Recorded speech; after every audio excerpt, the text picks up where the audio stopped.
Welcome to another edition of HeartBeat. My name is Robert Mkondiwa.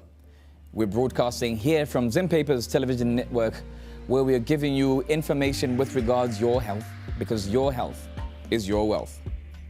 Today we continue with a series that was started round about a fortnight ago, where we're scrutinizing the Termination of Pregnancy Act. And indeed, we're delving even deeper with a fresh set of panelists today as we continue in what shall be a 4-part series. My guests today shall introduce themselves and tell you why they're affected and what communities that they represent. I'll start with you, Pastor, from that end. Welcome back indeed. We had you the last time. Of course, you're not a part of the main panel, but there was quite a very important demographic that you were representing. Could you introduce yourself and, of course, the work that you do? Okay, thanks, Robert. My name is Prophet F.S. Jingeta, the founder of Family Worship Tabernacle International. Yes, I represent the church and God Himself. We've got a representative of God today. Brilliant. Thank you very much, Prophet. There goes Amara. There goes Amara. I love it. I could feel it in the room. Absolutely. Thank you. Introduce yourself and your role. Thank you, Robert. I am Vanessa Tiamidu, a student studying political science at the University of Zimbabwe. And currently I'm the youth at SRC's Secretary for Social Welfare and Gender. And I'm glad to be here.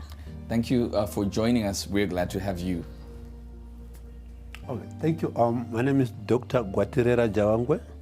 I'm a lecturer in the Department of Psychology at the University of Zimbabwe, and I have a passion for the interface between psychology and law, so I'm from forensic psychology fraternity. Thank you for joining us. Quite impressive. Amara, can you beat that? No, I can't. My name is Amara Brown. I am a female actress and musician, profoundly.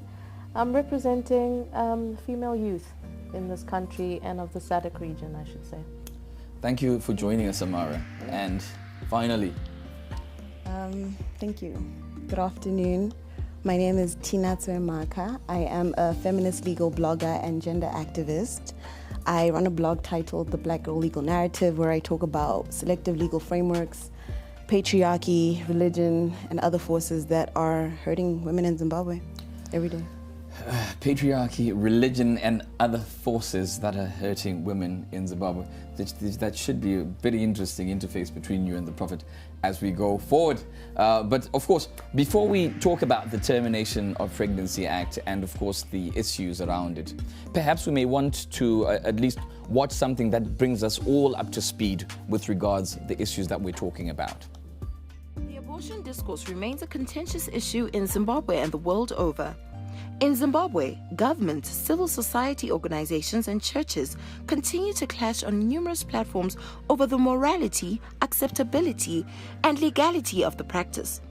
Abortion in Zimbabwe is guided by the 1977 Termination of Pregnancy Act and is only permitted under limited circumstances that include pregnancy resulting from rape, incest, or pregnancy that threatens the life of the mother or fetal impairment. Steps in the application for abortion, according to Zimbabwe National Prosecuting Authority, include a report to the police, investigation, a medical examination, a medical certificate, preparation of the application affidavits by the police, presentation of the application and papers to the prosecutor, application by prosecutor to the court, ruling which can be issued within an hour.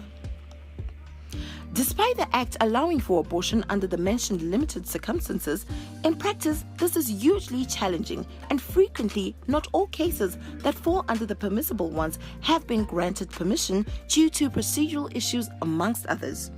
Sometimes permission is granted when it is too late to terminate, given the steps one has to follow. The Ministry of Health and Child Care's Family Health Director, Dr. Bernard Madzima, admits that the Act's requirements are tedious and restrictive even to the deserving person. For example, if a woman is raped, what it means is that she has to prove that rape has occurred. In this case, she will need to report to the police. The police will then do their investigations, and the case should go up to even prosecution levels. And a magistrate will then issue a certificate to say that this indeed is a rape case. And then that woman will then go with the certificate to have an abortion, will then go to a medical facility where two doctors, the medical superintendent of a hospital or the district medical officer, and another doctor, have to confirm and agree that an abortion has to take place. So you appreciate that this is a timeless process, which which in most cases then we end up with the women not accessing the service. So that's why I would say that it's restrictive. It's there on paper, but it's restrictive in terms of trying to go through the processes of getting that certificate to have an abortion.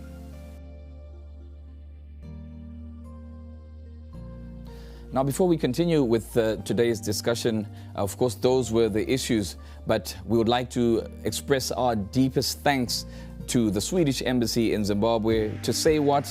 To amplify change, for bringing this conversation to the fore and sponsoring it and making sure we talk about all the issues that touch our hearts the most. Now, before I get into the beef that's really going to explode, I'm going to come to you first, because you talked about being a feminist and a blogger, which means you always, write about issues related to this time and time again, and a lawyer, of course. And some people were actually asking, how come you do not have lawyers and legislators and what have you? They just didn't know you've got many, many, many hats. But from that perspective, what is problematic? Why are you asking for more? What more needs to be done, and why? Okay, so first of all, the act needs to go completely. We need new legislation for women. And I think I'd really just like to get into is abortion wrong? And I just want to say that I don't think it's an issue of is abortion wrong? It's an issue of is there a crisis? And the answer is yes. If the United Nations is saying that there are over 70,000 unsafe abortions done in Zimbabwe every single year, then I think that we need to look past our personal convictions and bring a practical solution for these women, because women are dying and women are in harm's way because you've told them that, look, no, you don't have a choice. And that can't stand. Of course, and you touched on a very important thing, and which will bring me to the Prophet, because you touched on the moral standing. And the thing with us predominantly in Zimbabwe is you get a lot of people speaking from a religious perspective, because a lot of people are affiliated to a number of religious organizations, and that's where a lot of their ideas and ideals are shaped. So, Prophet, this is something that you deal with at a level of your church and in religion, and of course you did say you spoke for and on behalf of God, something that Amara is really keen to, she's really keen to hear the voice of God today. So can you give us your perspective and why you've got a bit of a moral crisis with regards what we just had from Tina? Yes, Amara, I'm here for you, and you'll be excited. Robert, I was here last week, maybe previously, I can't remember precisely. I maintain my position. God is straightforward as pertaining life, okay? And I asked the question last time, which I will try to also ask my panelists. When is life life? Is life at conception level, or when the child is born? But according to Scripture, you realize, Robert, that life is when a man and a woman meet. And biologists or scientists will then elaborate more. That which is formed, whether an embryo or a fetus, whatever it is, according to stages, is life. And God considers that person. I'll then be quick to quote you a scripture from the Bible. The Bible says, this is, let me start with Psalm 8:5-7. At the heart of the abortion tragedy, Robert, is the question raised in the Psalms. Psalms 8:5-7. Lord, what is man that you are care of him? Mortal man that you keep him in mind.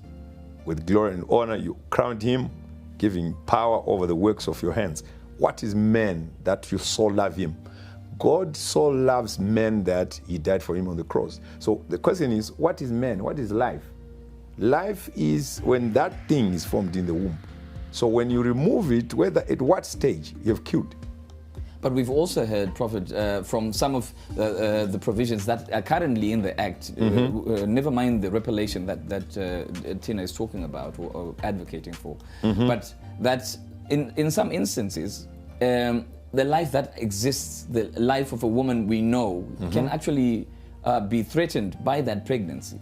And you're talking about the sanctity of life, but you're saying, you know what, why don't we gamble with losing a life that we know, as opposed to saving it and knowing that we've absolutely saved a person? So maybe what we then need to teach, Robert, is the moral uprightness. You see, we need to then fear God and keep his commandments. Our young girls must not indulge in sex before time, maybe before they are married, because these are the problems now we're having. Because if you read again in Scripture, God never advocated for pregnancy before marriage. You must sleep. The Bible is clear in the book of Hebrews. Blessed is the bed which a woman and a man sleeps on when they are legally married. I'll come back to you, but of course, I also think God never advocated for people to be raped and to then conceive from that rape. And of course, that's another conundrum that we need to deal with. You really wanted to hear the voice of God, didn't you? There goes Amara. Oh, wow. So much. All right. Look, I understand where you're coming from. I really do. I don't consider myself to be someone who is particularly religious, but I do absolutely and truly love God, right? So utmost respect to you, and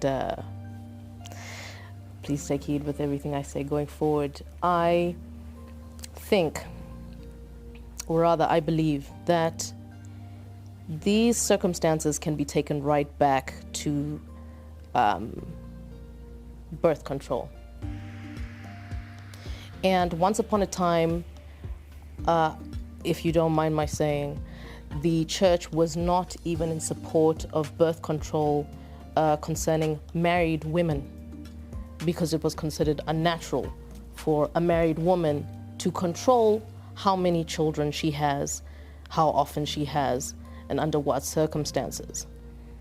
I think that is absurd. Dating right back to the beginning of time, the sexual liberties of women have been restricted, refined, suppressed in a very sort of double standard way. You will sit here and say the woman should not be involved in sexual activities before she is married. However, it is perfectly normal in just about every society for men to be sexually active before they are married. Those are circumstances that we deal with day to day. So if they're not engaging with their female partners, who are they engaging with, right?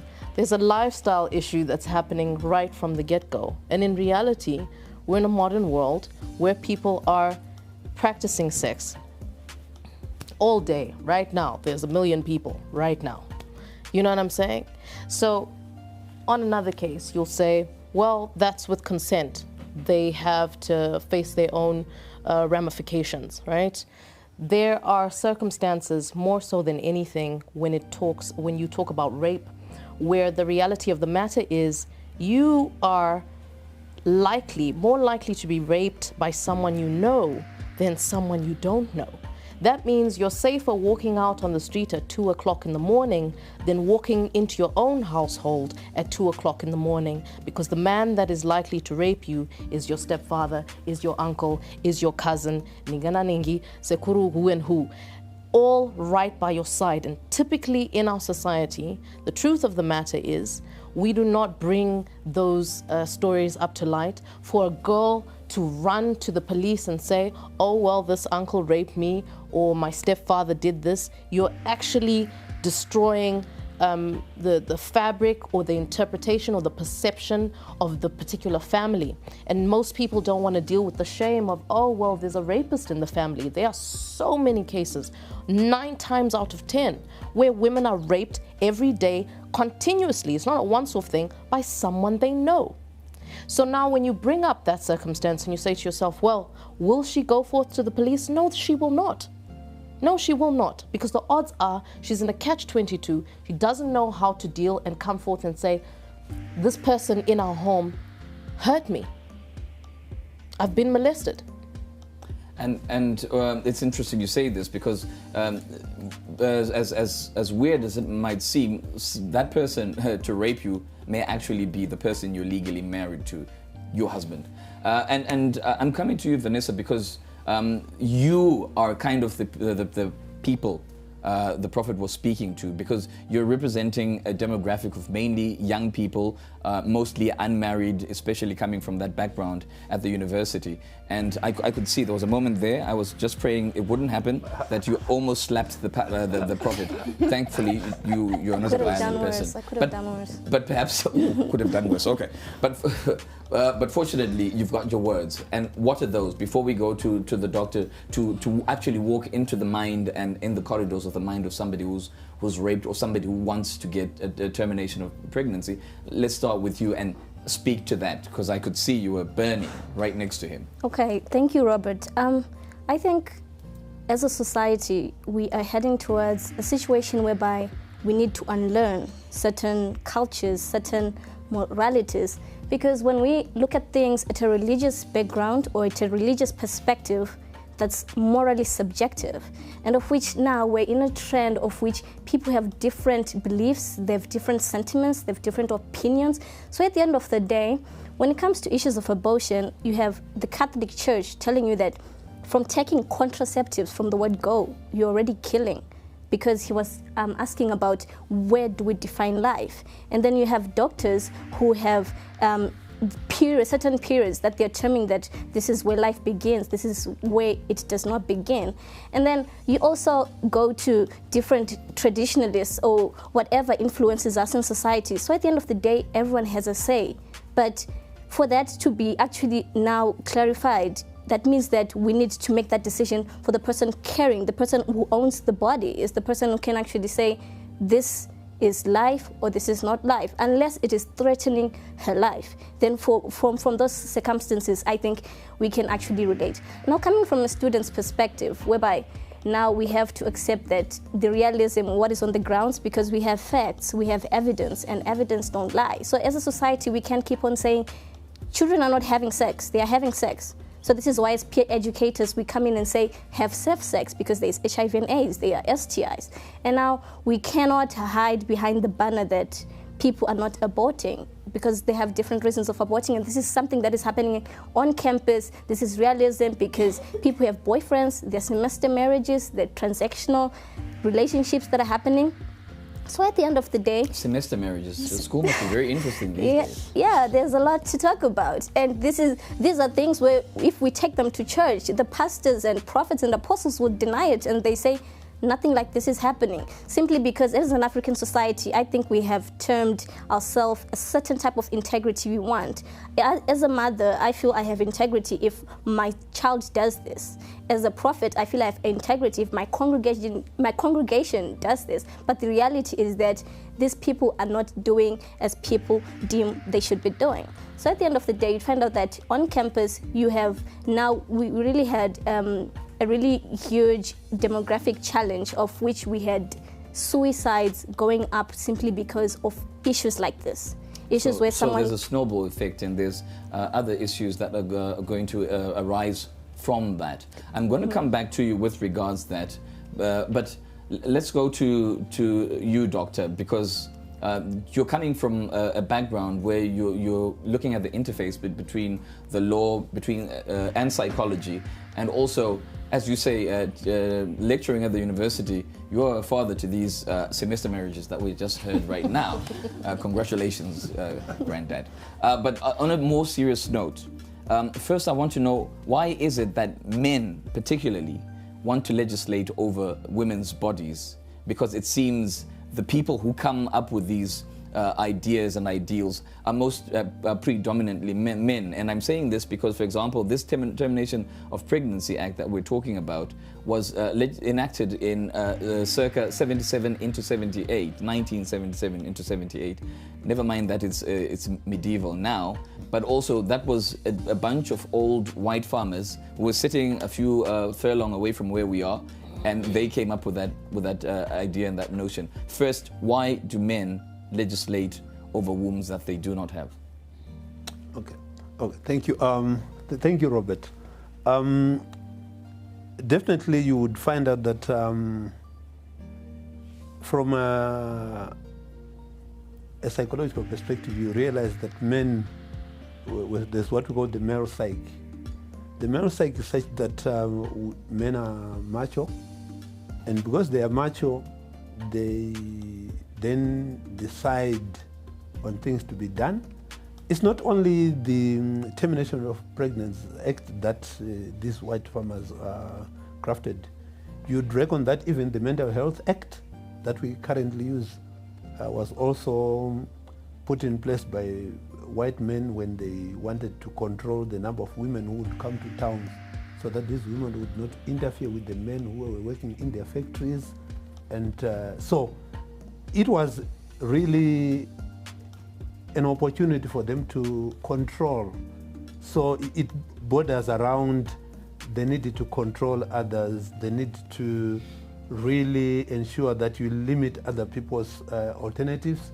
So when you look at this act, it is pretty a scenario where it limits the alternatives and the choices available to the women. So it impacts on their decision making. So it becomes very dicey when you have that kind of legislation, when you have that kind of arrangement that at the end of the day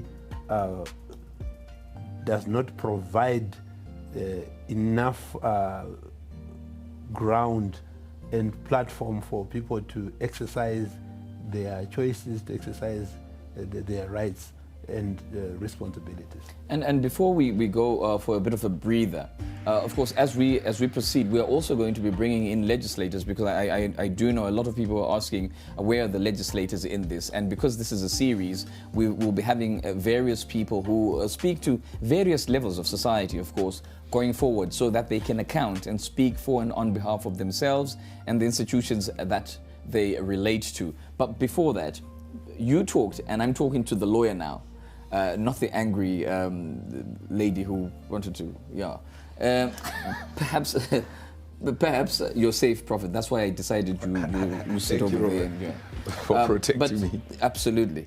But you talked about wanting this to be repealed. Again, I come back to the idea and say, those three scenarios, are they not enough? What other scenarios do you think women will encounter and say, you know what, I want to terminate my pregnancy, which are not covered in the Act as it is today, which you think are very, very pertinent and ought to be addressed? Okay, well, what I think is that it's nobody's business why anyone would want to terminate their pregnancy. That is the value of the word choice. And at the end of the day, I think that it's not fair to say that Zimbabwe is a Christian nation.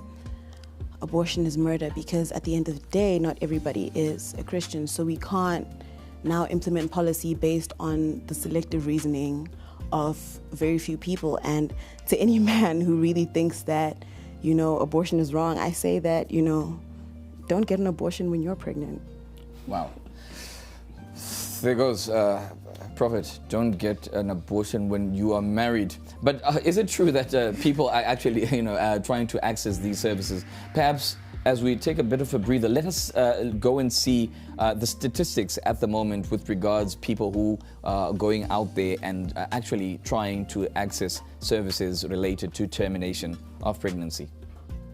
According to statistics from Zimbabwe's National Prosecuting Authority, the demand for abortion increased by 100% between 2018 and 2019 in Harare. In 2018, an average of 1 application per month was recorded, while in 2019, an average of 2 applications per month were made. In 2018, a total of 22 applications for abortion were received, and out of those, 13 applications were granted permission. None of the cases did not qualify because 5 cases were presented late when termination was no longer safe, and 4 of the cases were refused termination. Since January to June 2019, 13 applications have been made, and out of those, 12 were granted permission to terminate while 1 was declined. In the face of the restrictive abortion law in Zimbabwe, a lobby group, Women Action Group, reports that black market abortions are rampant, a development contributing to a high maternal mortality. The Minister of Health and Child Care concurred that these backyard abortions are problematic. As we are aware that unsafe abortion contributes largely to maternal deaths. Women Action Group reports that 65,300 induced abortions occurred in Zimbabwe in 2016. In the first quarter of 2019, 71 deaths from abortion complications were recorded, according to WAG. According to the latest Zimbabwe Demographic Health Survey, the country has a maternal mortality ratio of 614 deaths per 100,000, with at least 16% of maternal death being a result of unsafe abortions.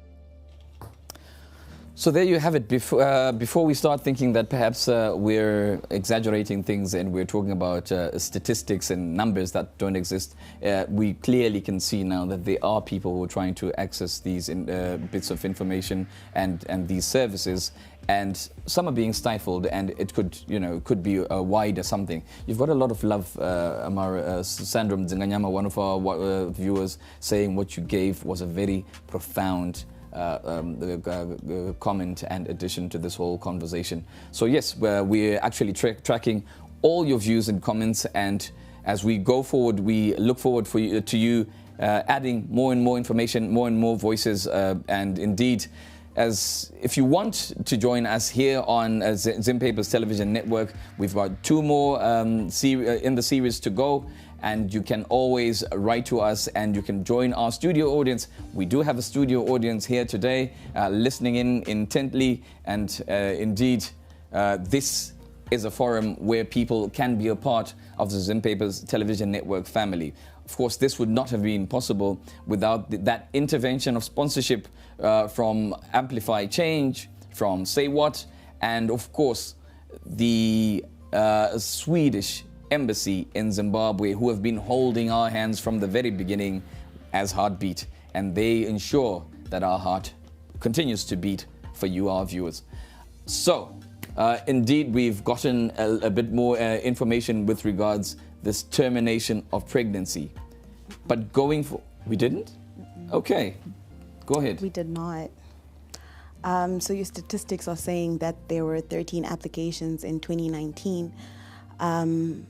But the victim-friendly unit has reported that there are 12 sexual crimes reported daily and 317 monthly, which means that the numbers are not tallying up, and that would mean that most of the women either do not know about the act, they do not have access to these processes, or they do not trust the formal justice system.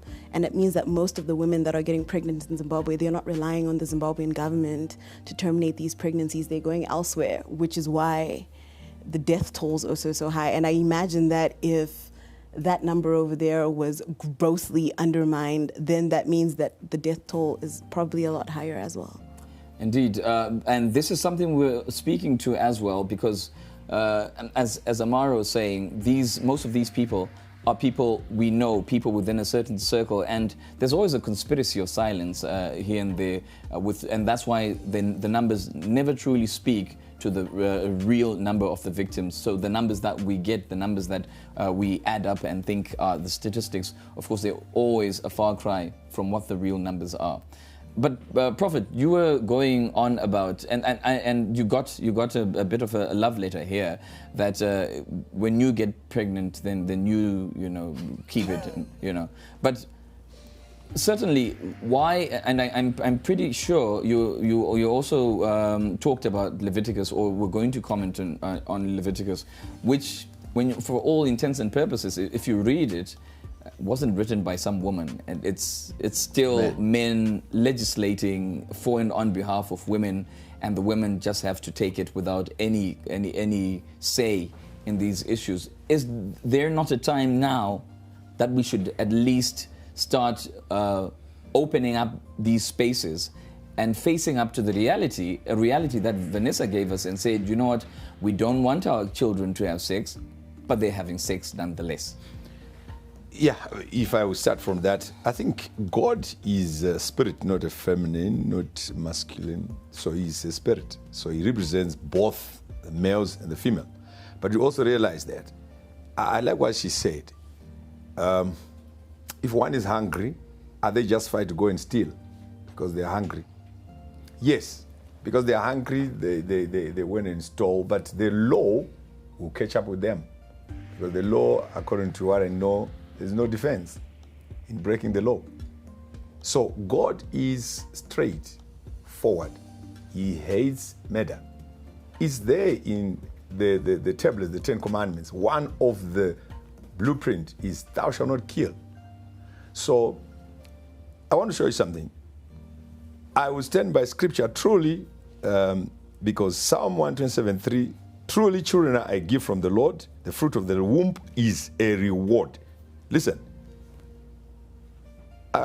if you go to Genesis... The fruit of the womb is a reward, you say, but then yes. you've been raped by your father, that's and where you've I want to gotten come a fruit Robert. Of your womb, and that's a gift, and you're supposed to... Can I come to you to with say that? Hip, hip, hooray. Genesis 4:1-17. Listen here. The phrase conceived and bore is used repeatedly. And the individuals has the same identity. I want you to mark this. The individuals has the same identity before and after birth. So your unborn child has the same identity as the born child to God, or in God's eyes.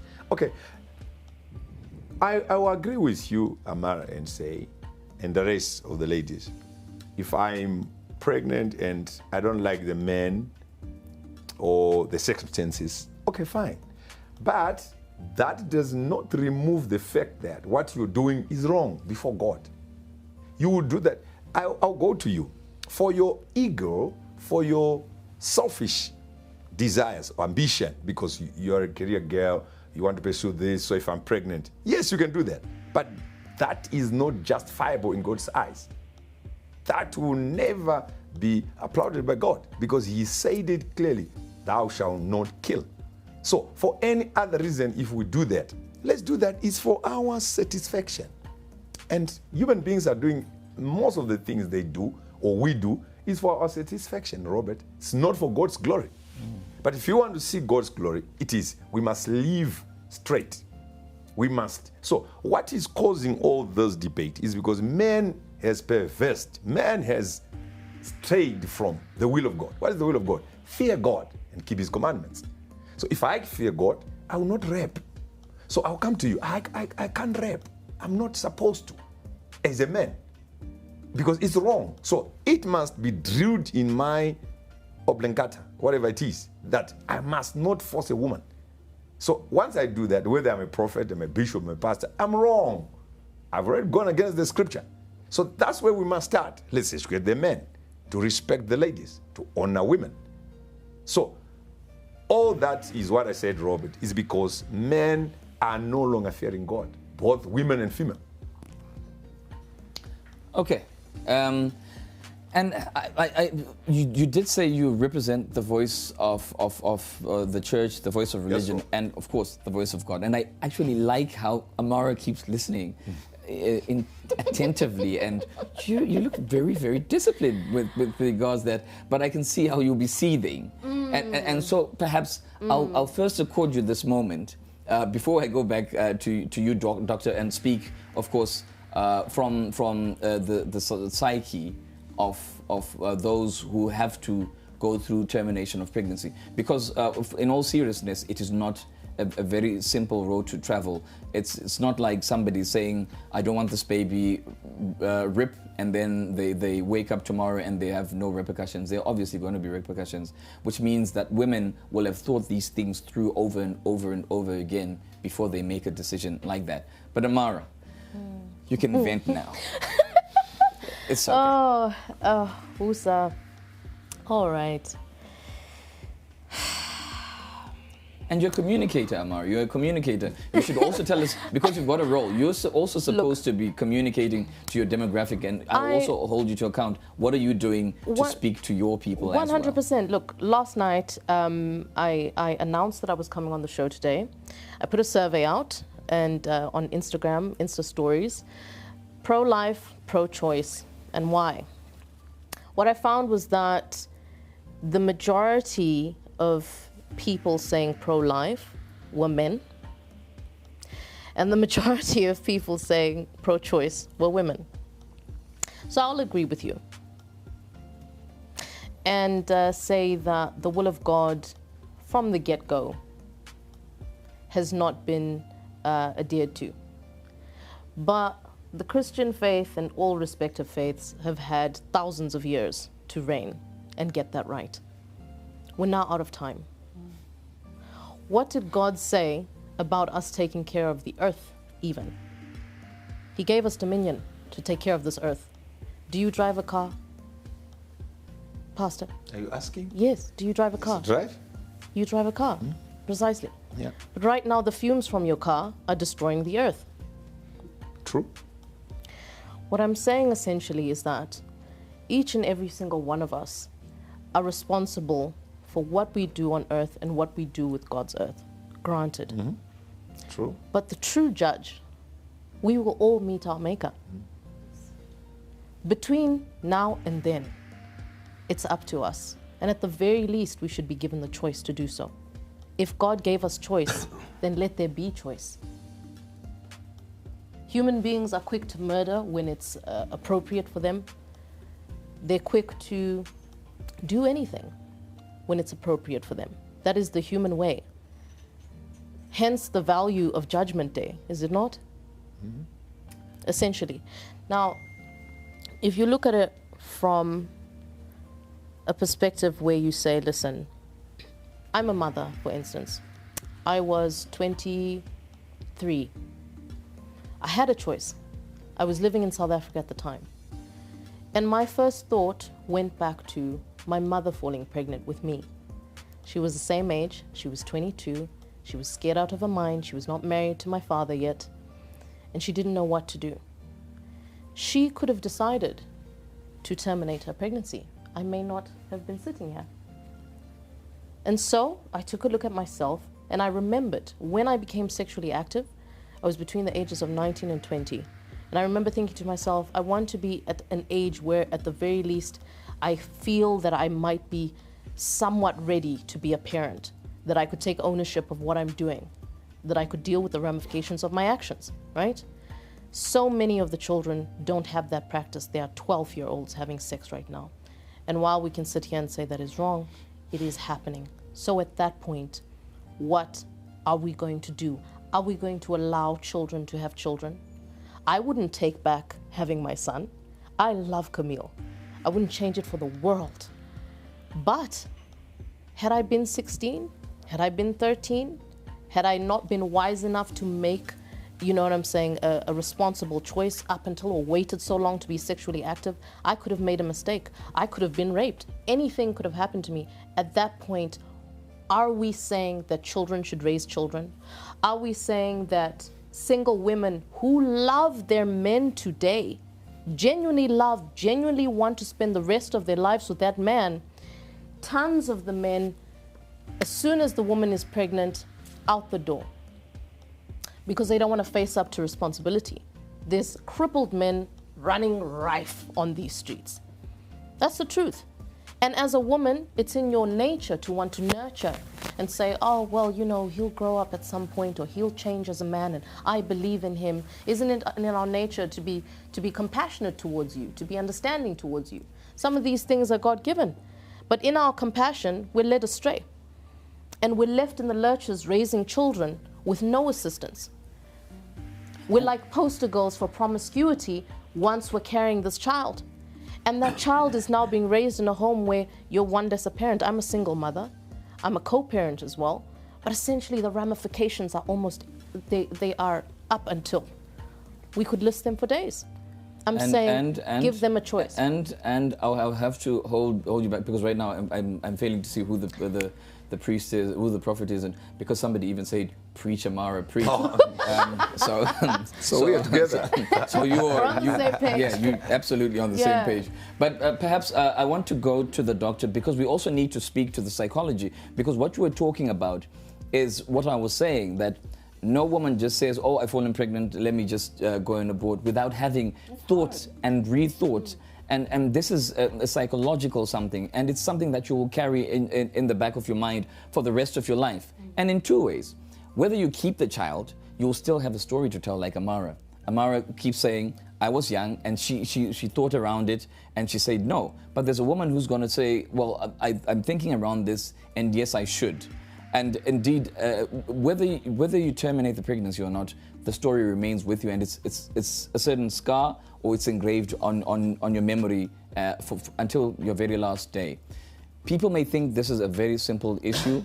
It is not. Take us through the psychology. Last time we were taken through the physicality of it all. Take us through the psychology. Okay, thank you, Robert.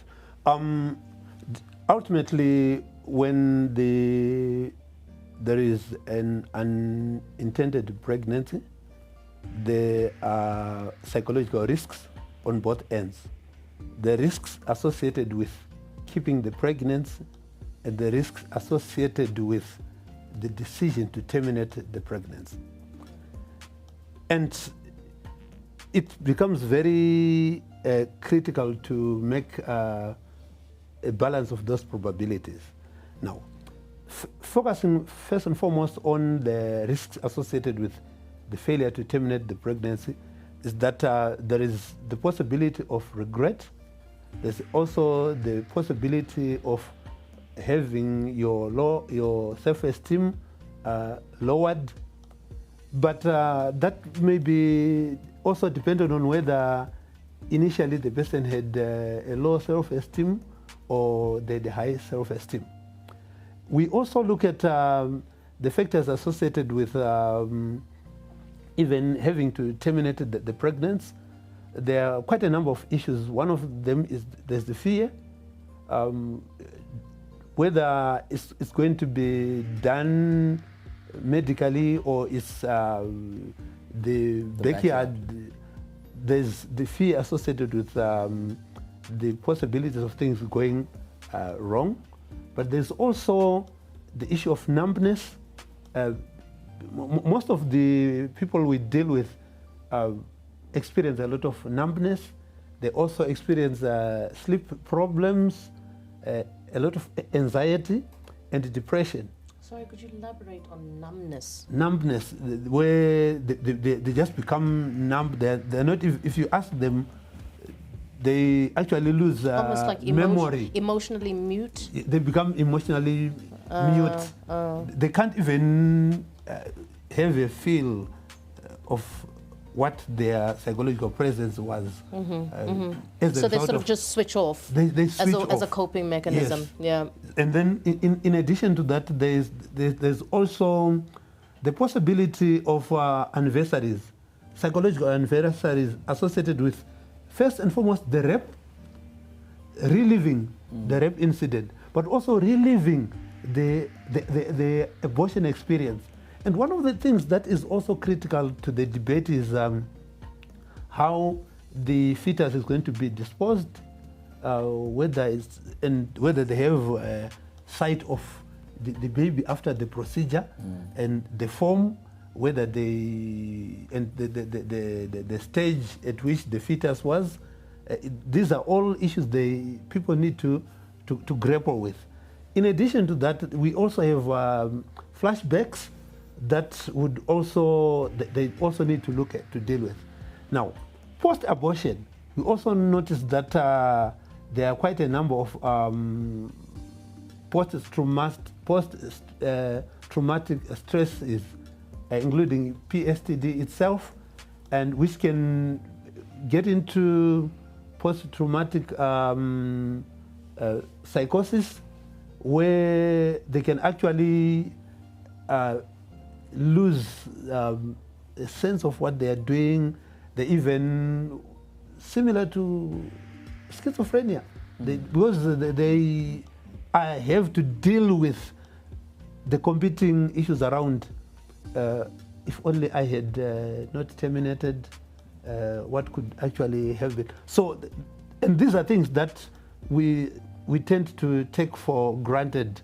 And there's also the possibility of a post-traumatic, post-abortion syndrome, which carries the weight for the person who wants to go about the abortion. So, and doctor, when you're taking us through these, very profound, very profound. But when you're taking us through these are things, stages and things that women may confront when they decide either not to terminate, because you're giving us two scenarios, not to terminate or to terminate. Yes. And a lot of people who are watching today are saying women should have that choice, as Amara was saying, because they should be able to choose whether or not to. And because it's supposed to be a right, and healthcare is a right, then indeed there should be that holistic process, because it's not an event, abortion. Straight after that, then of course they go through the psychological assistance in order to get a holistic grasp of everything, so that they do not fall into these mental pitfalls that you're talking about. So I could see the Prophet there agreeing with you vigorously, but I think his agreeing was yes, because it could end up in this trauma. Let's not do it. No, I think the doctor is saying when you do, then you should then get access to all these other services, which is why we're trying to fight termination of pregnancy in backdoor settings, because there are no support services after that. And I think that's why people like Tina here are talking about, bringing that to mainstreaming termination of pregnancy, so that the woman has all the support structures after having made the decision to terminate. Can I interject a bit? I'm coming back to you. I know, because it's an interjection. Oh, okay. Go ahead. Well, people don't usually ask to interject. Yes, but there goes. Yeah. I was nodding because I liked him when he spoke about trauma. For me, he's a doctor, can help me. Is there positive trauma? Trauma is trauma. Now, I guess I hate him saying, if you abort, you have that trauma. You could. Now, you could have it, which means 50-50. But I hate, he didn't say I hate Tina mentioning about, not Tina actually, is the thing that the guys posted there, the risks of losing the aborter yourself. So now, if you look at the risk, it's not only the unborn, it's the one trying to born. Yeah. Well, and that happens, I think, predominantly, help me, typically when they go to the backyard. However, if it's put and mainstreamed, then that means that risk is lower, and it goes lower and lower because of the setting. I'm going to come back to you and your interjection. You're allowed to interject again, but that is speaking to you, is it not? Because that's, of course, as an activist, Vanessa, these are conversations that you have within your circles. What is this saying to you, this whole conversation? Just try and analyze it, because we got some very profound assistance there from the doctor. And of course, right next to you, you've got the voice of God. Of course. Well, when it comes to this issue, even how two-sided it is, it has effects. So you are about to face stigma if you're pregnant, and decisions on responsibility. Am I supposed to drop out of school now? My parents have put all their bond notes into this. This is the reality that is there. And maybe my sisters keep at home. My mother, my father look up to me. These are the issues that are going on in society. And also there are issues like, where do life begin? Does the census count the baby in the womb, or it counts the person? So to the state, where is life? And we have a constitution that is philosophically inconsistent when it tells us that you cannot do this, but at the end of the day, they're also saying that you should be offered sexual reproductive health right services, and this is part of it. So the debate now, when it comes to society on what is happening, the debate now is on the number of abortions that are happening at the backyard, at the back street. Those are, I think that's what this argument and this conversation today is supposed to be about, because those are bigger than the statistics that we have there. And those associated with infections, associated with maybe even total damage of the uterus itself. Trauma, especially if you're doing it alone, that is the most traumatic experience I think any girl can have. And it's not only like men are like pro-life or however you would want to name it, but someone has a boyfriend's like, I'm not ready for fatherhood.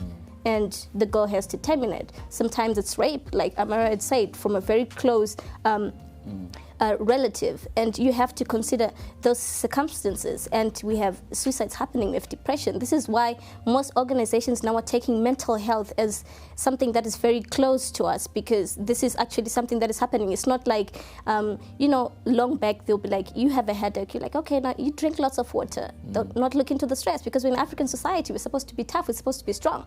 But that's the problem. We expect women to be super women, we expect them to be everything. But then at the end of the day, we still would want to know who owns the body. So it's not a matter of who is wrong or who is right, because that is subjective. Now it's a matter about, we are having cases of people dying, we're having cases of sicknesses, we're having a lot of students committing suicide, we're having a lot of people drowning in depression. What are we supposed to do as a government, as a society? And how are we supposed to dismantle this patriarchal system? I liked what the preacher said when he said that, you know what, whatever we do as a society, we're simply doing it because for our own satisfaction. But that is where patriarchy started. We're in this because of someone's satisfaction, of a certain perspective of a particular gender. We're in this today because patriarchy thought it was right for us. But then now, in a moment or in a generation gap whereby we're saying that now we're considering the rights of women, now human rights are women's rights as well. We want women to also have a say in this conversation. Thank you, because I've always argued for quite a while that I don't believe in women's rights, because I think women's rights are just human rights, and they have to be respected without gender, without sex, or a sense of femininity. But of course, we were talking about termination of pregnancy and the act. But before we wrap up, what does the custodian of that act say? And in this country, the custodian of that act is the Ministry of Health, and perhaps we could just get a line from them to understand where they stand with regards their 1978 act, which they have to superintend over even today. We have a law in terms of addressing issues of abortion, which is called the Termination of Pregnancy Act, which was enacted in 1977. So Ministry of Health and Child Care is the custodian of that act. WHO has come up with recommendations on safe abortion. So some countries have open laws in terms of provision of safe abortion. But our Act of 1977 then falls under what is termed restrictive. So what do I mean by that? You also understand that most people think that we have no law, or it's illegal to have an abortion in Zimbabwe. That is not true. We have a law which allows abortion in Zimbabwe under restrictive conditions. So the conditions outlined in that act where abortion is permissible are, first of all, when there's been a case of rape or incest. That is when the relatives impregnate each other. Also, when it's determined that the life of the pregnant woman or of the unborn fetus comprises a risk, abortion can then be used as an intervention. What happens then is that the processes which the woman has to undergo to confirm that it meets the criteria which I stated as permissible to having an abortion, those processes then are also outlined in the Act. Well, that's the ministry's perspective, and we've it pretty much wraps up what we were talking about. But of course, in the rest of the world, they're watching you, they're following you, they really wanted to be a part of this conversation, and let's make them a part of this conversation. We've got a love letter here to our panel. We've got Takunda Manjonjo saying, hello, I'm watching from Johannesburg. Access to safe abortion is a right, and restricting it does not lead to reduction of abortions at all. If it only means most terminations will be unsafe or backyard, the cost of the healthcare system to the healthcare system of providing post-abortion care is very high. Barnabas in Mouvet says, what if the pregnancy, Prophet, this is your letter, Prophet, what if the pregnancy is threatening the life of the mother and is within the marriage? Can one not terminate? That's another thing. You don't have to answer that, otherwise I'll interject. I learned that from you. Kimberly Wadzanainya Jiga says, but what happens to those who do not have religious convictions? Because that's the thing. We always want to legislate even our own morals and say, well, because even within the religious sphere, you're going to get various shades of understanding the moral convictions. The rape victims should decide on whether they want to keep the pregnancy or not. The law should not decide for them. And Kumbi Kelani Matsiwa says, it does not make sense to uphold a very conservative Termination of Pregnancy Act when current corpus suggests that as many as 40%, 66,847 of pregnancies in Zimbabwe are unintended. If 18 in every 1,000 reproductive age women are aborting, then it does not hold to keep a stringent policy. Most of the abortions end up being clandestine. Many die, and it's sad. And Kuzai Gwenzi says, not all men think like you, Prophet. Wow, it seems you're getting quite a bit of love from out there. But of course, it just shows that we've had a very vibrant discussion, and that we're talking about an issue that really comes very close to the hearts of those who are watching. And we're speaking not only to this generation, but to the next. And that's why even in the studio audience here, we have young and old alike, and we've even got some representatives from the Junior Council, Aurora Junior Council, because we realize that these discussions that we have are discussions that cut across the various sphere of our society. And we did say, a lot of times people would say, you've got young people in the audience, but you're discussing issues that are, can be seen as sensitive. But the truth is, we did say, Amara did say, Vanessa did say, 12, 13-year-olds are having sex. It's a sad reality. It's something that we never thought we would live to see, but that's the world we live in, and we should confront that reality. But just a quick one before this plane lands. I'm going to start with you, Prophet. Your closing words or word, because I do know you men of the cloth. Yes, Robert. I will be on my case repeatedly. If you search scriptures, God condemns abortion repeatedly because he hates murder, whether it's for the unborn or the born, or the word murder is murder. And I would be quick to say, as far as my study is concerned in terms of theology and the Bible. There's no religion that condones murder. There's no.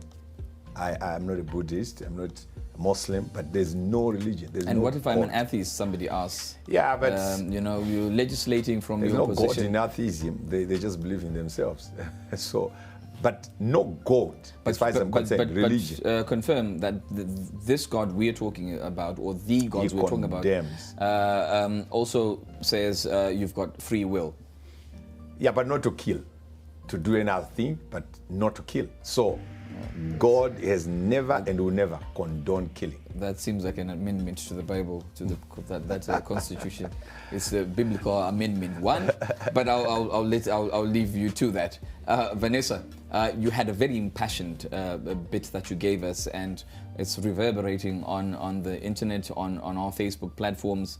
But just in a word, sum it up from what we've been discussing today. I think as an activist, and particularly gender activist, these things have implications that are political. We have a constitution, we have the law. Socially, what are people saying about it? And even economically, am I able to take care of that child that I'm being told to take care of? Because we even had cases whereby this woman kept on going to the court because she was pregnant, till a situation whereby she could not terminate the pregnancy. So she was suing the government, saying that they should actually pay maintenance because it is their responsibilities.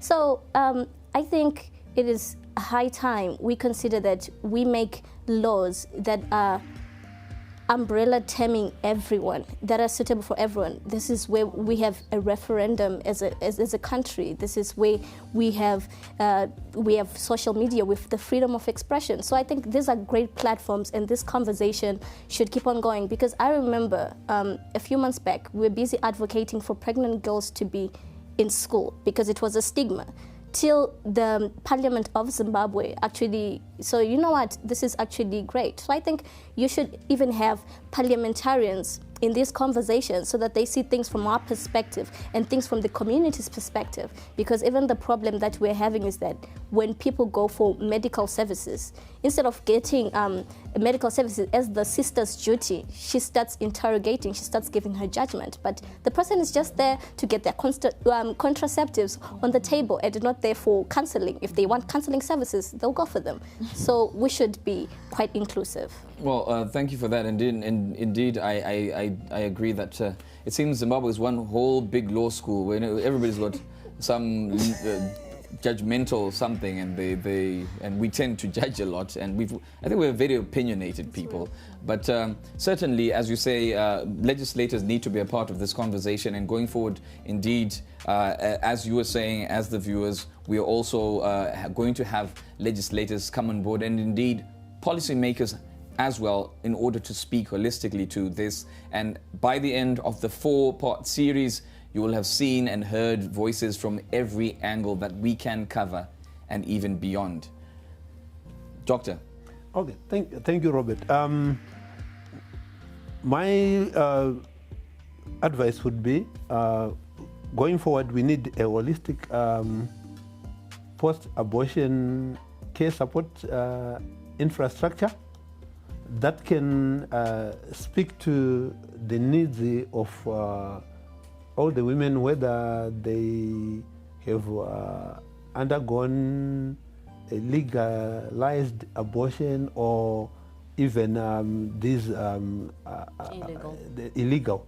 So what it means is that